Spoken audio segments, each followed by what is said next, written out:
Hi, I'm Barb, Meeple PhD. I'm an astronomer and a gamer, which means that I see the universe in everything that I do, including board games. In this series of video, I am taking a random walk through the board game mechanisms as listed on Board Game Geek and seeing where I find them at work in the universe and the way that we study it.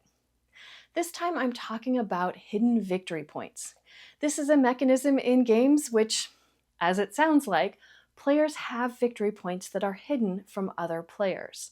They keep it secret until the end of the game so nobody knows how many points anyone else has.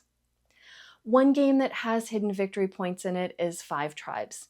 This is a game where you're moving meeples around a board in a Mancala-like way, and then when you end on a spot, you take some kind of action.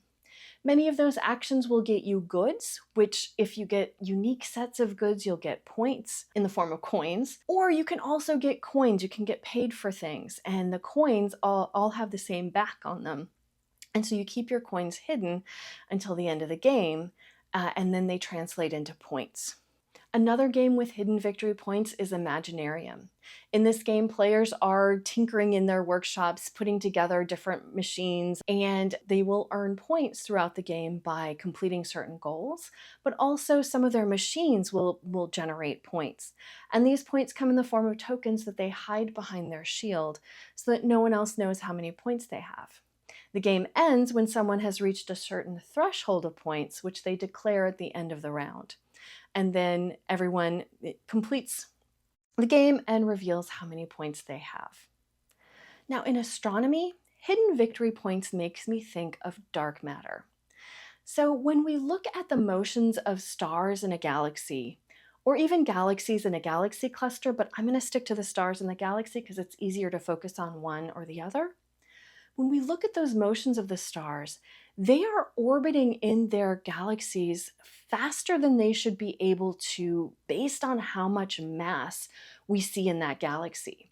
In other words, there isn't enough gravity based on what we can see that emits light to hold those stars in. They should be flying out. And yet galaxies are gravitationally bound. They are structures that have lasted for billions of years.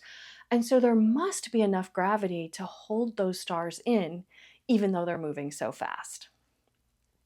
Now, we've given this stuff that, is giving that extra gravity the name of dark matter, which is a terrible name. I know it is. Don't at me. I didn't decide on the name, but we are all stuck with it.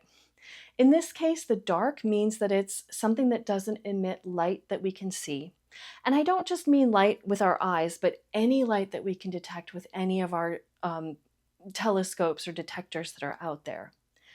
And then the matter part of it means that it has gravity, just like any other matter that we see. And I'm not just talking like a tiny bit of matter that's missing, but most of the matter is dark matter. So this is a real problem in astronomy. Now, it's also possible that our understanding of gravity isn't quite complete, and there are certainly astronomers and physicists working on that angle of this problem as well. So far, gravity has been doing pretty well in passing all of the tests and that our observations can help us understand, but you never know. It could also just be that we don't quite understand how gravity works on those scales. So we'll have to see how this shakes out over time.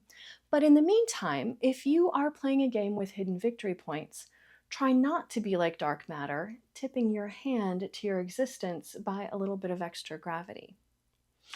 Thanks for joining me. If you have any questions about the games that I talked about or the science, please leave them in the comments below and I'll be happy to try and answer them. Otherwise, be sure to like and subscribe to my channel so you know when my new videos come out. I'll be continuing this random walk through the Board Game Geek mechanisms, so you'll get to see some of the other perspectives I have on those and how they connect to board games. In the meantime, you can follow me on Instagram and X as Meeple PhD, and I have a blog at meeplephd.com. We'll see you next time.